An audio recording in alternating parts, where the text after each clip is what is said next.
I legit could have streaked. I just held it down with him. I didn't think a dude was gonna rush me that fast, and even they did. I thought a teammate would at least help, you know. Nice little 6 on. I was spawning here.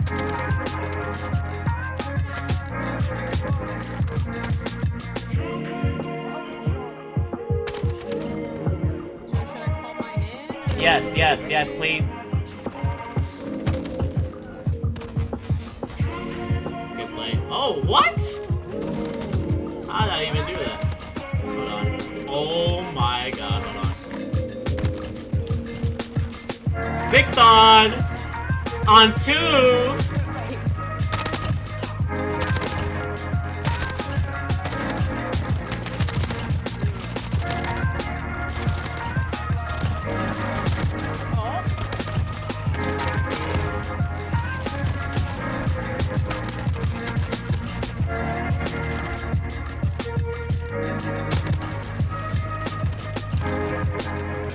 Specialist bonus.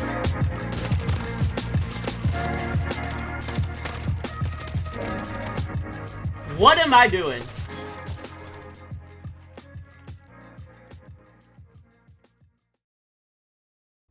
So what's up guys? It's here, Bayanino or Quadigy. And yes, it's finally season 6 and I thought for a video tonight, I might as well show you guys my final settings update for Call of Duty Modern Warfare Season 6 because they're not going to be adding any more settings most likely into Modern Warfare because, you know, they're moving on to Black Ops Cold War. However, these settings could still be used in Warzone, and who knows how Warzone will change when it comes to this next year. So, if you guys love those intro clips, and you guys are excited to use my settings to play exactly like that, make sure you guys drop a like, subscribe if you're new, turn on post notifications. I have an Easter egg guide as well for the BRUEN Mark 9 coming tomorrow for the Warzone BRUEN Mark 9 Easter egg reward, the subway reward. So you guys want to be stay tuned for that. I upload entertaining gameplay, commentary, and many other things, tips and tricks, you know, whatever the case may be. So yeah, stay subscribed if you guys want to support the boy out. You guys are all freaking amazing, so let's press start and look at our button layout preset. I stick to using bumper jumper tactical flipped. By the way, if you want to have flipped, you just press square. But I like bumper jumper tactical flip because I jump with L2, which allows me to jump shot easier.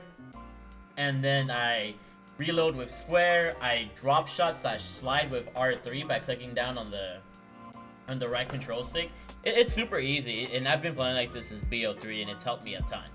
The aim is crazy. Moving on, my dead zone is at 0.12, so I don't have to worry about any stick drift. My horizontal stick sensitivity and my vertical stick sensitivity is at 8. And the reason for this is that it doesn't feel too slow and it doesn't feel too fast. Like, it feels just right to the point where, like, I can turn on somebody if I really have to, and I can keep my aim on an opponent, you know, without it being too swayed or whatever the case is. So both horizontally and vertically, I have no problem with this. But the ADS sensitivity multiplier at 0.9, and I have the high zoom sensitivity multiplier at 1. Pretty much just close, you know, the 0.9 a little bit lower just so I can keep, you know, track of opponents more, but I don't really need to change much of that. My aim response curve type is dynamic, which just in theory is the best one compared to these two because it's what pro players used to play on. Controller vibration on disable just because that's what I prefer. It kind of feels like the guns have less recoil. It's just a feeling thing. You know, you could have it on if you want, but that's just my opinion. Aim assist, the best one is standard. This has been proven in many freaking videos. Unless you're sniping, then focusing is very nice. If you're going to be sniping with aim assist and holding your breath or quick scoping.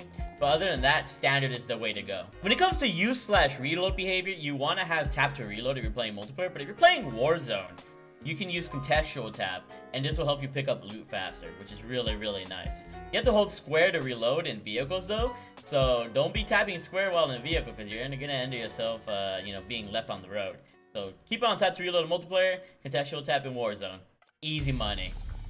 And slide behavior should be on tap so that you have an easier time sliding. Holding this takes too long, but if you got the tap behavior going on, you can slide a lot more efficiently. Film green is at 0, so the game looks beautiful in my opinion. Subtitles are on, so if I don't hear a call out, I can see my, you know, the text pretty much show off the call out, which is really nice. World motion blur and weapon motion blur should be off because if you can't see your opponents when you're moving left and you're moving right, there's a problem with that. You do not want to deal with that problem. You want to be able to see your enemies clearly and sufficiently. You should change your minimap shape to square because a circle has less, mathematically, a circle has less of a radius than a square. So if you have the square mini-map shape, then you'll be able to see the little corners that you're missing if you would have had the circle shape instead. So mathematically, it just makes sense to have the square on. Now, when it comes to audio, this is super important because you want to be able to sound whore your opponents, right? Anyways, I have mine on boost low because when you have boost low on, it boosts the low sounds, the low bassy sounds of the game. So this includes explosions, other types of sounds, but most importantly, footsteps. This will boost footstep audio all the way so that it kind of like overtakes whatever else might be happening if it's in close distance. So this is how it helps me to sound horn, you know when certain enemies are around me, especially in S&D. Master volume should be at 100. I decided at 87, I guess, because the game was too loud. Music volume, I have it low so it's not distracting. Dialogue volume should be around the 40s because you still do want to hear callouts in case they, they say enemy at the bus or enemy at the coffee station or whatever the case is. So you definitely want to keep this at least to a minimum level to kind of like hear callouts from your characters. And effects volume should be all the way up because this is how you hear footsteps. If you want to hear enemy footsteps all the way, use the 100 freaking volume effects volume because that's going to help you the most. And last but not least, crossplay here in the account.